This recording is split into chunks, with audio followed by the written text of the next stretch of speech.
El pacto eléctrico finalmente se iba a firmar esta semana, se habían convocado a diversos sectores y el Partido Revolucionario Moderno preparó una comunicación donde expresa una serie de razones por la cual entendía que no debía firmar ese pacto. Yo particularmente, en este programa hemos analizado el tema de la pertinencia del pacto eléctrico. Nosotros habíamos planteado, particularmente yo, que este es el único país del planeta Tierra y de toda la galaxia que entiende que el problema del sector eléctrico se puede resolver con un pacto. Yo particularmente creo en muy pocos pactos. O sea, hay un pacto que yo creo que es el cada 4 años, el país pacta y elige quién es el presidente de la República. Y ese, a su vez, elige su gabinete, y ese gabinete entonces arma todo su programa de políticas públicas y lo ejecuta. En eso es lo que yo creo. Ahora, pactar cómo debe funcionar un mercado eléctrico, bueno, quizás en los tiempos del Paleolítico Inferior, cuando la gente se alumbraba con vela, yo entendería que ahí quizás era necesario trazar una regla de cara a los próximos 2000 años. Pero ya tenemos acumulado una gran experiencia en todos los países del mundo de cómo es que funciona un mercado de servicios públicos como es la electricidad. Entonces yo no veo por qué es que eso hay que pactarlo, por qué hay que sentar a consumidores, a generadores, a distribuidores, a transmisores, a las asociaciones de madres de cualquier zona, a los ayuntamientos, a los técnicos del gobierno, a los ministros del gobierno, a las iglesias. Yo no entiendo eso. La mayoría de esa gente no sabe cómo se genera un kilovatio.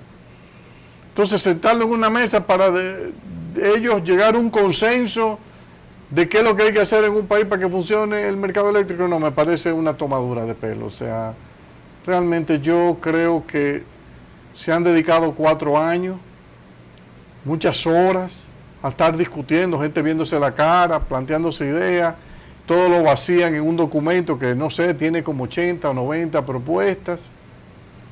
No creo en nada de eso. O sea, el mercado eléctrico dominicano ha sido sobreestudiado por los organismos internacionales de financiamiento, muchísimas entidades expertas del exterior que sí saben de eso, han opinado y saben lo que hay que hacer. Entonces yo creo que eso de un pacto eléctrico hasta cierto punto,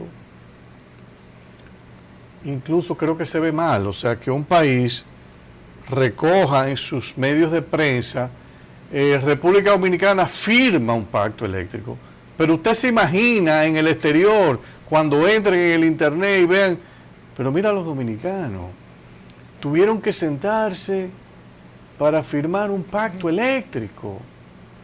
Pero ese problema está resuelto en el 99% de los países del mundo. ¿Y cómo esta gente revela que ellos han sido incapaces en todos los años que tienen desde la independencia de la República en tener un mercado eléctrico que funcione? Yo creo que en ese sentido hay que darle la gracia al PRM. Yo se la tengo que dar, particularmente yo se la doy públicamente, no por las razones que ellos argumentan, porque eso no es lo importante, es porque han liberado al país, pienso yo particularmente y honestamente, de una vergüenza. Tú te ríes, Jackie, pero es que yo lo siento de verdad. O sea, en mi íntima convicción, nos han liberado de una vergüenza internacional. Nosotros tenemos que olvidarnos de eso de pactos. Nosotros lo que necesitamos son reformas, no pactos. Y las reformas no se pueden pactar. Usted hace una reforma bien hecha y usted identifica cuáles son los perdedores, los ganadores, y usted trata de buscar algún balance, alguna compensación a aquellos que no pueden aceptar la rigurosidad de una reforma por sus propios medios. No se pueden valer de sus propios medios. Entonces usted lo compensa con un subsidio. Pero eso no hay que pactarlo. Eso está en todos los libros de texto de política pública cuando usted va a hacer economía política de la reforma. Entonces, me parece que que el país se ha salvado de que este pacto se posponga. Mi recomendación no es que se posponga, es que no se firme nunca. No hay necesidad. Miren, de las cosas que se plantean en un momento donde estamos reestructurando la matriz del sector eléctrico de una manera dramática, porque el país se quiere liberar, por ejemplo, del peso grande que tienen los derivados del petróleo en la matriz de generación. Bueno, yo creo que eso está por encima de todos los pactos. Eso es una cuestión de sentido común. El sentido común nos dice que nosotros debemos tener una matriz donde el petróleo brille por su ausencia. Ah, no, para hacer eso, si tú vas a dar un PPA, tiene que ser licitado. Espérate. Si yo para dar un PPA lo tengo que licitar, eso para mí en mi ranking de prioridades, que yo lo respeto y me gusta la idea de la licitación, pero en mi ranking de prioridades está por debajo de la prioridad que yo le doy al cambio de la matriz de generación. Entonces, si este país se ha comprometido a que tiene que tener una matriz de generación donde los combustibles tengan menos volatilidad de precio y sean más baratos que los derivados del petróleo, eso está por encima de lo que piensa el PLD, de lo que piensa el PRM, de lo que piensan las iglesias, los empresarios. Eso está por encima de todo eso. Eso no se va a resolver con un pacto. Eso ya es una política que la CDE y el gobierno han trazado, que el PRD, cuando estuvo una vez en el gobierno, también lo apoyó y apoyó la construcción de plantas de carbón. Dicho sea de paso, la idea de las plantas de carbón no es del PLD. Los primeros que hablaron de plantas de carbón aquí fueron los PRDistas cuando estuvieron en el gobierno y tuvieron la visión de que era necesario tener ese componente. Entonces, si nosotros vamos a una matriz, carbón, gas natural, pero mayoritariamente gas natural, energías renovables, hidráulica, eólica y solar, biomasa, y converger lo antes posible a cero fuel oil, hay que hacer todo lo que haya que hacer para eso. Aquí tenemos un parque de generación en base a fuel oil, diésel, que nosotros lo tenemos. Hay dos posibilidades. O le metemos una bomba, que no es viable, porque si le metemos una bomba nos vamos a tener que tirar muchos apagones. O damos los incentivos que haya que dar para que se conviertan a gas natural. Las que se puedan convertir de manera eficiente. Tampoco es, mira, te vas a convertir a gas natural, pero el costo es tan alto que vas a tener que vender a 17 centavos de dólar. No, entonces no te convierte. Claro. Ahora, tú te vas a convertir a gas y tú vas a vender a 10.5, a 11, a 9, a 7, yo te reconozco esa inversión que tú vas a hacer. Y te doy un PPA por encima de todos los pactos que hagamos. ¿Por qué? Porque la conversión de la matriz de generación a gas natural, a carbón y a renovable está por encima de cualquier pacto. ¿Cuál es el pacto que está implícito ahí? El pacto del sentido común y la inteligencia. Entonces, si a mí me dicen, no, en lo adelante vamos a firmar un pacto, y ese pacto que vamos a firmar quiere decir que antes de dar un PPA, los PPA tienen que ser licitados. Pregunta. ¿Eso quiere decir entonces que el gobierno iba a firmar un pacto donde no iba a poder otorgar un PPA al proyecto más grande que tiene la República Dominicana de generación, que es Punta Catalina, si no lo licitaba previamente? ¿Alguien en el gobierno pensó que si firmaba ese pacto le estaba metiendo un misil a la privatización o a la venta del 50% de las acciones de Punta Catalina? Porque no se puede vender Punta Catalina si no es con un PPA debajo del brazo. Yo no sé si es que no se lo han explicado a alguien en el gobierno, pero es imposible venderlo. ¿O usted cree que alguien va a comprar Punta Catalina para Catalina vender en el mercado spot? Entonces, quiere decir que si firmábamos el pacto, un momento, ya tenemos un pacto firmado, había que violarlo al otro día porque el gobierno iba a tener que dar un PPA de grado a grado. Óiganme, tiene que dar el PPA de grado a grado. Lo que hay que hacer es un buen PPA, sabiendo qué cuesta el carbón, cuál es la inversión que se va a recuperar con todos los parámetros claros y transparentes. Todos los países del mundo dan PPA. El 80-90% de la energía en el mundo es bajo mercado de contrato, no en el mercado de ocasión o mercado de spot como algunos se han metido en la cabeza. Entonces, creo que en el gobierno tienen que coordinarse. Es importante que todos se coordinen. A mí no me importa que haya un ministro que es el padre de los pactos, que está por un lado, que no se está dando cuenta la metida de pata que está dando cuando le iba a meter de contrabando al gobierno algo que le iba a explotar. No iba a poder hacer la realización de la venta de las acciones de Punta Catalina. Por falta de sentido común. Señores, olvidémonos de pacto y vamos a seguir haciendo lo que estamos haciendo. Para obtener una tarifa flexible y una tarifa social, usted no tiene que pactarlo con nadie. Usted simple haga sus cálculos, examine quiénes lo pueden absorber, quiénes no, y usted compensa. Para hacer más eficiente la sede, usted no tiene que pactar eso. Si las sedes tienen empleo de más, bueno, pues entonces el sentido común le tiene que decir a usted que usted tiene que hacer el ajuste. Ahora, que hay que pactar también que la gente no se robe la luz. No, pero entonces pactemos que la gente no evada los impuestos. Pues lo mismo. Entonces, dejemos todas estas cuestiones absurdas y vamos a hacer políticas públicas, vamos a ejecutar reformas y sobre todo, algo que se nos olvida, que es para lo cual se elige cada 4 años, vamos a gobernar.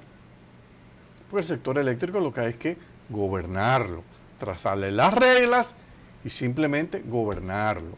Todo ese parque del este, Quisqueya 1, Quisqueya 2, La Sultana, Sespén, todo eso, óigame, contra viento y marea, contra pacto o no pacto, eso hay que convertirlo lo antes posible a gas natural. Gas natural es el combustible del futuro. Este es un país eminentemente que está en la industria turística metido hasta la cabeza y va a seguir por muchos años más, porque no es verdad que la reforma educativa de la noche a la mañana nos va a crear aquí unos emprendedores innovadores, que vamos a dar un salto cualitativo y vamos a hacer una incursión masiva en el mercado mundial de patentes y el turismo lo vamos a olvidar. No, olvidémonos de eso. Eso no puede tomar 30 o 40 años empezar a asomar la cabeza por ahí. Entonces, ese parque hay que convertirlo. Gas natural es el combustible ideal para un país como el nuestro. Nosotros vamos a tener a Estados Unidos como los principales proveedores de la región de gas natural. Ahí está Cheniere, toda la base de exportación de toda la Luisiana y toda esa zona orientada a las Américas. Entonces nosotros tenemos que beneficiarnos de eso. Así es. Eso es lo que hay que negociar. Y hay que buscar ese gas con AES, sin AES. Yo no tengo que ver. Hay que buscar ese gas para esas plantas. Ahí hay como 800 megavatios. Quisqueya 1 y Quisqueya 2 tienen una ventaja. Esas plantas no hay que convertirlas. Esas plantas lo que necesitan son dual fuel. Pueden operar con fuel oil, número 6, pero también operan con gas natural. En consecuencia, ahí no hay mucho costo. Ahí lo que se necesita es una pequeña tubería que conecte. Entonces, o va a venir con un gasoducto desde AES, o se va a hacer una nueva terminal. Yo no tengo que ver, pero eso hay que hacerlo y eso debería ser prioridad. Yo recuerdo que cuando Bichara subió, en el 2012 hizo una presentación a la prensa y uno de los temas fundamentales que dijo es que iban a convertir plantas de fuel oil a gas natural. De eso hace 6 años. Se nos está acabando el tiempo. Así mismo. Entonces, que usted para eso necesita un decreto. Bueno, mire, si usted necesita 40, emita 40, 80 decretos, y no tengo que ver, pero conviértalo. Y busquen el gas. El gas ya está, Cheniere empezó desde el año 2017 a exportar gas natural. Ya estamos en el 19. Entonces busquemos el gas. AES puede conseguir gas. Tiene un contrato ahí que todavía tiene capacidad para suministrar gas. Entonces es un crimen que plantas como Quisqueya 1, Quisqueya 2, Sespén, La Sultana, Los Orígenes, no tengan gas. Que hay que darle un PPA. No, yo te doy 20 PPA, pero opérame con gas. Entonces hay que hacer todo lo que haya que hacer. Aunque usted tenga que pasarle al pacto por donde usted tenga que pasar. El pacto, usted lo tiene que tener un zafacón, usted lo tira al zafacón. No firmen pacto, gobiernen. Aquí se eligió para gobernar. El único pacto válido en República Dominicana es el del 16 de mayo. Ahí elegimos presidente para que gobierne. Entonces no pierdan tiempo y libérennos. Hay que darle de nuevo gracias al PRM por liberarnos de esta extraordinaria vergüenza de aparecer en el siglo XXI como el único país del planeta Tierra que le dice al mundo que para tratar de resolver el problema de la electricidad ha sido necesario sentar a todo el mundo en una mesa a firmar un pacto. Eso es realmente vergonzoso. Mira, Andy, con respecto a lo último que tú acabas de decir, de que el pacto real se hace cada 4 años, los mayo 16 y otra fecha que le pueda poner. Me gustaría leer un poco la definición de democracia y los diferentes tipos de democracia, tú sabes, porque tú te estás hablando solamente de un tipo de democracia, ¿verdad? Que es la democracia representativa. Claro. ¿Verdad? Entonces, obviamente que la democracia, y te lo voy a leer tal cual está aquí, una forma de organización social que atribuye la titularidad del poder al conjunto de la ciudadanía. ¿Verdad? Eso quiere decir que la democracia es una forma de organización en la cual las decisiones colectivas son adoptadas por el pueblo. Y el pueblo, entonces, tiene la facultad de incidir en las decisiones. Ahora hay varios tipos de democracia. La indirecta, que es la que tú estás hablando, donde tú le dices, Congreso, voté... Claro, para que tú elijas por mí. Ni siquiera claro. El Ejecutivo tiene que llevar la propuesta y el Congreso tiene que hacer su análisis y aprobar su propuesta. Una democracia representativa. La democracia participativa, que a ti no te gustaría tanto, que aquí hay una mezcla también, ¿verdad? Que es donde el pueblo se agrupa, ellos mismos, la democracia participativa, y eligen, ya no un Congreso, sino diferentes instancias o asociaciones, que ellos eligen para que los representen en esta toma de decisión. Y tercero está la democracia directa. Ay, bellísima. Que esa ya tú sabes que eso son computadora que todos los días nos cuestionan. Mira, vamos a subir el tiempo de todo. Voten, sí, no. Plebiscito, elecciones primarias, todo eso. República Dominicana, cuando tú te sientas pero a ver... tú sabes bien que uno de los riesgos de la democracia directa, Jackie, es que te pueden modificar la Constitución cada 5 minutos. No, claramente. Claramente. O sea, si ponemos ser un pueblo que entiende que un presidente lo está haciendo bien, bajo un sistema de democracia directa, que digamos lo más sublime, porque es un continuo de libertad en el proceso de elegir y de decidir, te puede modificar la Constitución y te puede decir, mira, 60% votó y dice que en el caso de este presidente, que siga. Ya. Entonces, porque esas son las cosas. Esa es la dice que yo amo la democracia. Digo, pero tú la amas mucho, de verdad. Sí, yo la amo. ¿Y cuál es la que más te gusta? La directa. Bueno, pero miren, la directa, al final, el pueblo es que decide. No hay constitución. Ellos la van a ir haciendo. Pero claramente. Esa es la a mí me encanta. Oye, la democracia directa tiene esa ventaja, porque aquí la constitución de aquí se comporta como si hubiese democracia directa. Pero quién sabe si es una convergencia hacia el óptimo. Y la realidad es que muchos países combinan todo esto, hay de todo, donde toman, el pueblo dice, las asociaciones que representan, el pacto eléctrico es una combinación de todo eso, porque ahí entraban grupos de organización a los cuales el pueblo le delegaba su poder, ¿verdad? La asociación de no sé qué cosa, los vecinos. ¿Y cómo fue que se lo delegaron? Pero tú podías ir pero tú estabas ahí cuando se lo delegaron, tú lo viste, tú revisaste los papeles. Por favor. No, pero espérate, porque es que tú sabes lo que pasa. Tú te estás burlando la verdad es que el pacto eléctrico se podría poner como un ejemplo de una democracia en todas sus dimensiones. En todas sus dimensiones, una combinación. Nunca tan abarcante como el famoso diálogo nacional del gobierno de Leonel Fernández. ¿Tú has visto cuando recogen firmas? Mira, yo recojo una firma, ¿verdad? Ahora, ¿qué es lo que hay detrás? Porque hay algo interesante. Esto es una definición que teóricamente se ve muy bien. Pero nosotros los economistas sabemos que cuando hay problema de información, ninguna de estas definiciones funciona, ¿verdad? O sea, cuando yo estoy sentada al lado de ti, tú con un set de información, yo sin ninguno. Entonces, ¿verdad? ¿Cómo que vamos Entonces, ahí a consensuar? La democracia tiene serios problemas. Claro. En ese sentido, y sobre todo la democracia directa.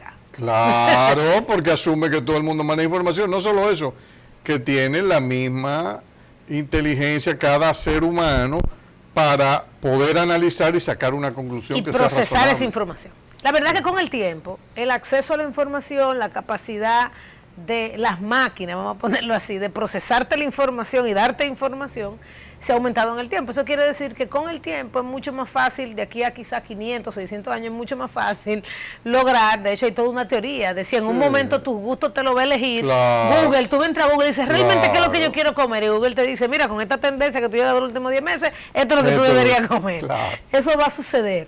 Ahora, mientras eso no sucede, Andy, el resultado es un resultado caótico. Caótico, porque tú le estás dando el mismo peso a gente que quizás fue ese pacto y en su vida le había dedicado 1 hora y media al sector. Y ahora vamos a verlo desde el punto de vista del esfuerzo que tú le has puesto al sector, más que de la información que tú tienes. Hay gente que con poco esfuerzo tiene mucha información. Y había gente que tenía 10 años, 15 dedicándoselo al sector, que se conoce la intríngulis, los problemas, la parte internacional, lo que funciona, lo que no funciona.